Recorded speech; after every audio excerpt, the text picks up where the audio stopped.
Hi there, I'm your host McClure and welcome to the first ever episode of Real Picks. Today my partner Brianna Moseman and I will be discussing the brand new theatrical release of Resident Evil Afterlife and the DVD release of Prince of Persia. All this and more coming up on Real Picks. I have a feeling we're not in Kansas anymore. No, I am the Father.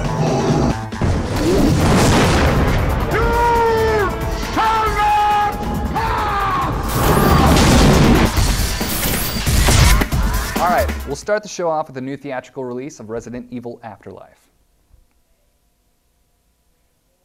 This was the start of an apocalypse that would sweep the entire world. That was 5 years ago. My name is Alice. Milla Jovovich stars once again in the fourth installment of the Resident Evil series created by Paul W.S. Anderson. If you haven't seen the first three, the film is set in a world where the virus infection turns the human race into the undead.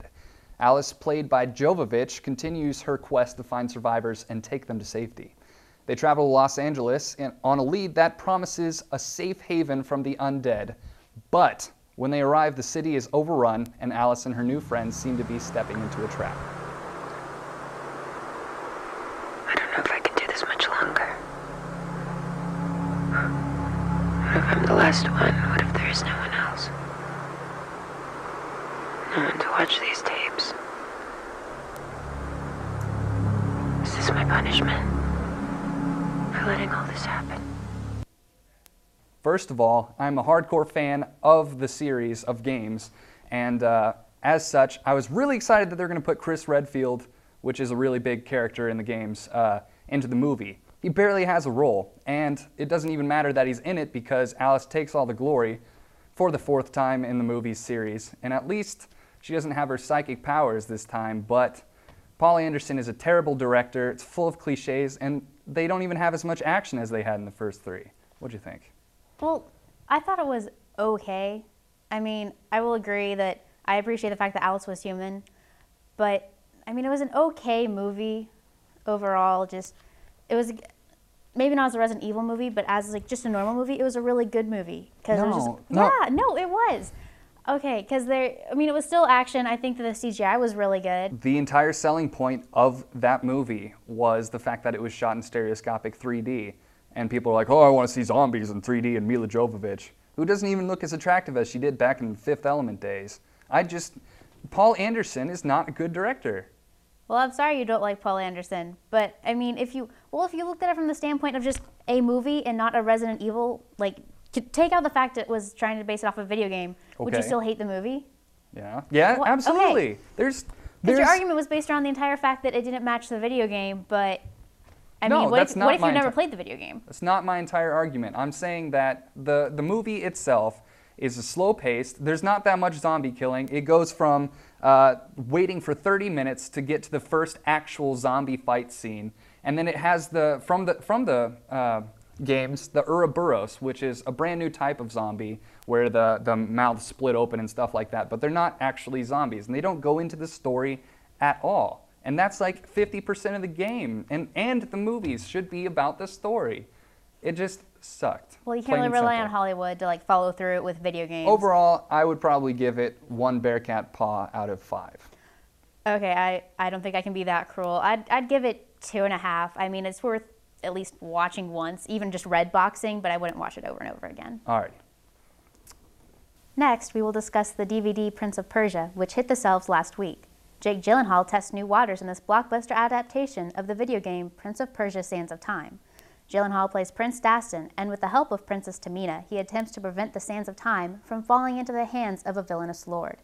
The Sands of Time is a gift from the gods which allows the possessor to turn back time and has the power to enslave all of humanity.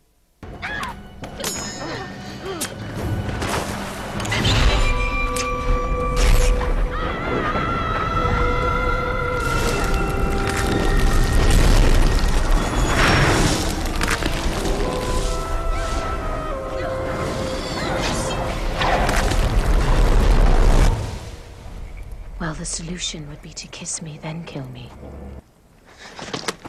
Go for that sword again, and I swear I'll break your arm. Again?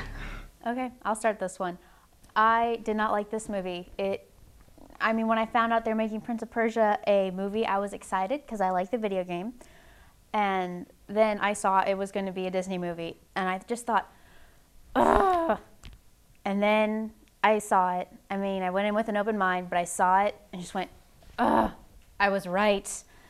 Yeah. And I didn't like that. I didn't like that it felt like a Disney movie. I didn't want it to feel like a Disney movie. You can't play off of the Disney thing too much because they were just there for the money. And Disney has a lot of money. Well, that's how they got the rights to to make it a movie, which they shouldn't have done. It was not a bad movie. Like, it has decent action scenes. It's got a really hot chick, if you don't mind me saying. And But she was useless. I mean, I don't care if there's a hot chick in a movie, but she's like every other Disney princess who can't defend herself, and she's just, and then someone has to, come and rush in and save her.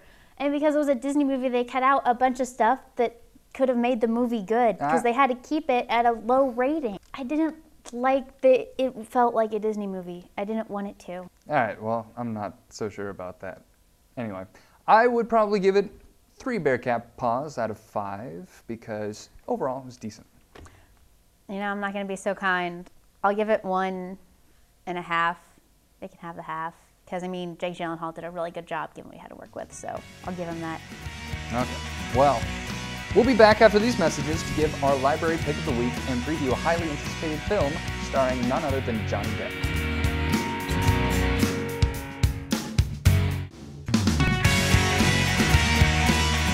All right, welcome back to Real Picks. If you're just joining us, my name is McClure, and this is my co-host, Brianna Moseman.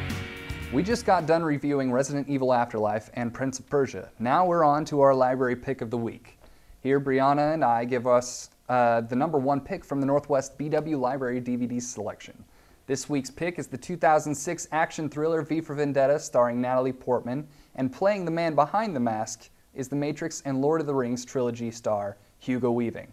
V, as Weaving introduces himself, urges Great Britain to remember the 5th of November, a day he has set as a surprise of sorts for the oppressive, corrupt Parliament in the film. Portman plays a young woman who works in the media and is rescued from the secret police by V. I can assure you I mean you no harm. Who are you? Who? Who is but the form following the function of what, and what I am is a man in a mask. Oh, I can see that. Of course you can. I'm not questioning your powers of observation. I'm merely remarking upon the paradox of asking a masked man who he is. Oh, right.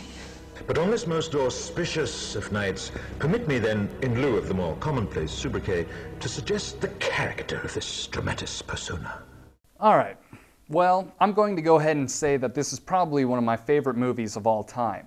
Mostly because Hugo Weaving and Natalie Portman do a stellar job on spot. Like, seriously, I thought Natalie Portman was going to do terrible because all I had seen before was the first 3 Star Wars movies, and those were just absolutely terrible. Yeah, no, I agree. Those were bad. Yeah. But, no, I agree with you. I absolutely loved this movie, and they played so well off of each other. I forgot I was watching a movie half the time. I was just like, I wish I had had popcorn. Actually, I'm glad I didn't, because I would have just been the entire time. You were so into this movie. It's not just the fact that they are great actors. The directing is fantastic. The choreographed fighting is phenomenal. There's just no way that they could have made this movie any better. No, and the camera work was beautiful. Even the lighting, even when it was dark, it just got you into the movie. There was not a single time in that movie, between the directing, the acting, the lighting, the camera work, anything, there was not one moment in which I thought, ugh, that could have been better. I loved everything about it. Straight up, just a fantastic movie. It really was. I give it 15 out of 5 Bearcat paws. Well, I'll give it the realistic 5 out of 5, but I'm totally with you. It just went above and beyond. I love this movie. All right. Moving on to our final segment of the show, we're going to show you a little preview of the movie Rango, starring Johnny Depp.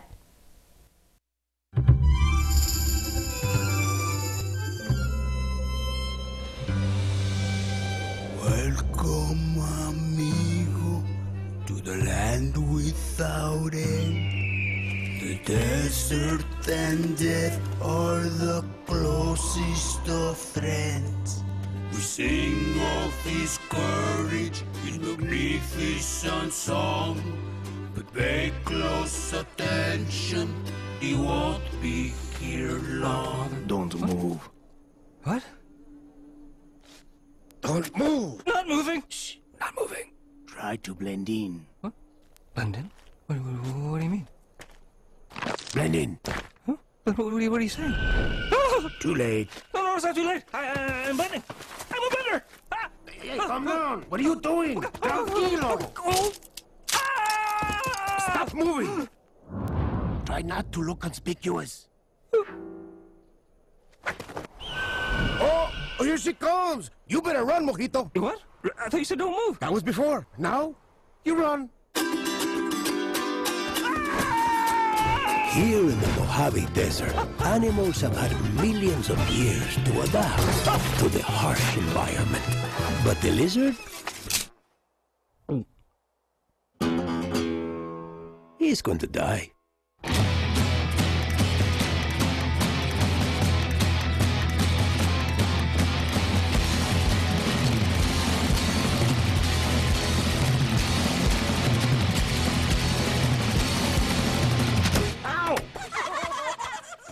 What was that for? You're a stranger. Strangers don't last long here.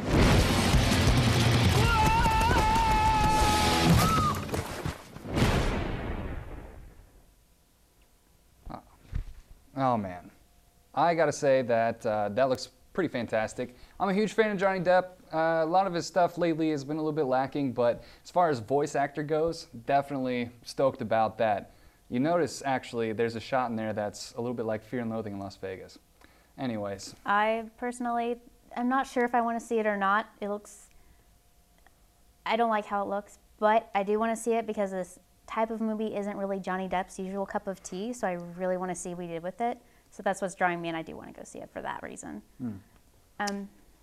But, you know, overall, just from everything that we've talked about, I definitely think that Resident Evil is a movie you could at least Redbox. I mean, I wouldn't pay to go see it, but when it comes out, Redbox it. It's $1.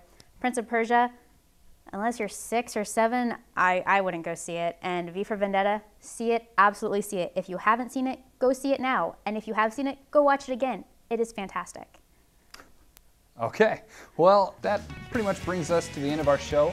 Thanks for watching Real Picks. I am your host, McClure, and I'm Brianna Moseman. all right, thanks for joining us. Have a good night.